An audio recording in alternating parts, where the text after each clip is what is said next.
சிக்னல்லாம் பார்த்துருக்கீங்க. இந்த சிக்னல் வந்து எப்படி உருவாச்சுங்கிறது ஒரு கதை ரொம்ப சுவாரஸ்யமானது. யாருமே அதை யோசிச்சுட்டு மாட்டீங்க. நம்ம பாட்டுக்கு சிக்னல் பார்க்குறோம், யூஸ் பண்ணிட்டு போயிடலாம். ஆனால் 1868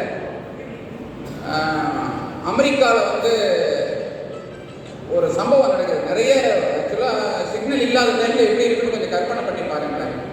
அப்போல்லாம் வந்து மாட்டு வண்டி, குதிரை வண்டி இதெல்லாம் இருந்திருக்கு. நிறைய போக்குவரத்துலாம் இருக்கும்போது ஆளாளுக்கு போயிட்டு வந்துட்டு இருக்காங்க. நிறைய இழப்புகள், நிறைய விபத்துகள்லாம் நடந்துகிட்டே இருந்துச்சு. அப்போ முதல் தடவை ஒருத்தர் வந்து ரயில்வே இன்ஜினியராக இருக்கிறவர் சர் டியூக் அப்படிங்கிறவர் வந்து இந்த மாதிரி ரயில்வே சிக்னல் நம்ம பண்ணுற மாதிரி இங்கே பொதுமக்களுக்கு இந்த ரோடு டிராஃபிக் பண்ணலாம் அப்படின்னு முயற்சி பண்ணுறாரு.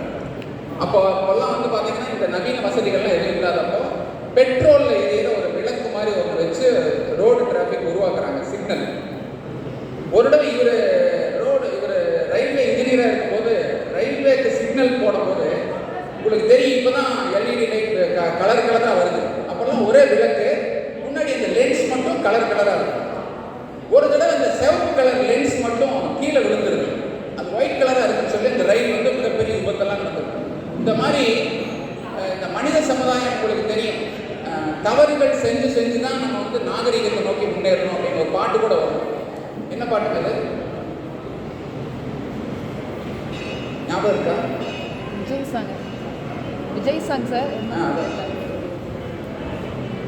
தவறு செஞ்சு செஞ்சு தான் நம்ம தெரிஞ்சு தான் நம்ம இப்போ நாகரிகத்தை நோக்கி முன்னேறிக்கலாம். அந்த மாதிரி இந்த சிக்னல் போடலான்னு ஆரம்பிச்சு மிகப்பெரிய குழப்பமெல்லாம் வந்துச்சு. இந்த பக்கம் சிவப்பு விளக்கு எரியுதுன்னா அதே நேரத்தில் மற்ற பக்கம் என்ன கலர் விளக்கு எரியணும்லாம் தெரியாமல் அவன் பாட்டுக்கு சிவப்பு ஆரம்பித்து போட்டோன்னா எல்லா பக்கத்துலேருந்தும் நின்றுச்சு வண்டி. எப்போ எந்த பக்கம் க்ரீன் சிக்னல் போடணும், இது எல்லாமே பெரிய குழப்பமாக இருந்துச்சு. அந்த நேரத்தில் தான் ஒரு பெரிய விபத்து நடந்ததுனால இனிமேல் அந்த சிக்னலே ஃபாலோ பண்ண வேண்டாம், பழைய முறையே இருக்குன்னு அவங்களுக்கு போயிட்டு வந்தாங்க. 1922 தான் இந்த முறைப்படி இப்போ நம்ம கடைபிடிக்கிற சிக்னல் கொண்டு வந்தாங்க. அப்போ தான் வந்து ஒரு பக்கம் சிகப்பு எரிஞ்சா இன்னொரு பக்கம் என்ன விளக்கு எரியணும், ஒவ்வொன்றுக்கும் எவ்வளோ நேர காலம் கொடுக்கணும், அந்த ஊரினுடைய கட்டுப்பாடு எப்படி இருக்குது, டிராஃபிக் எப்படி இருக்குன்னு பார்த்துட்டு அந்த மாதிரியெல்லாம் உருவாக்குனாங்க. இந்த டிராஃபிக் சிக்னல் மட்டும் நம்ம கிட்ட இல்லைன்னா எவ்வளோ பெரிய குழப்பம் நடந்திருக்குன்னு உங்களுக்கு தெரியும் இல்லைங்களா? எவ்வளோ மனித உயிர்கள் வேஸ்ட் ஆகிருக்கும். ஒரு இதை பற்றின ஒரு முக்கியமான கேள்விகள் மட்டும் உங்கள்கிட்ட கேட்கலான்னு இருக்கேன். எல்லாம் பதில் சொல்ல ஆர்வமாக இருக்கீங்களா?